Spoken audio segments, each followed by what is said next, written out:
New diagram wall. ఏదైతే diaphragm wall ఆ రోజు అయిపోయి ఉంటే 440 కోట్లతో ప్రాజెక్టు చాలా త్వరితగతిన పూర్తయ్యేది.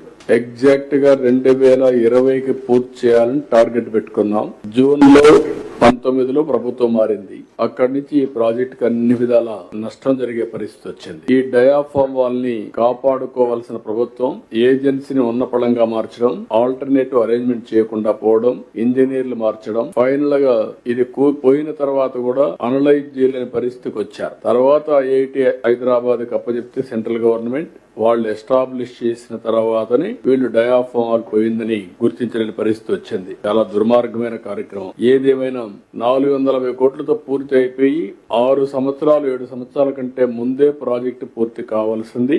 ఈ నిర్లక్ష్యం వల్ల ఈ రోజు 6 నుంచి 7 సంవత్సరాలు టైం పెరగడం, కాస్ట్ పెరగడం, ఒక్క డయాఫామ్ వాల్ అయిపోయిన డయాఫామ్ వాల్ కి అదనంగా 1000 కోట్లు ఖర్చు అవుతా ఉంది.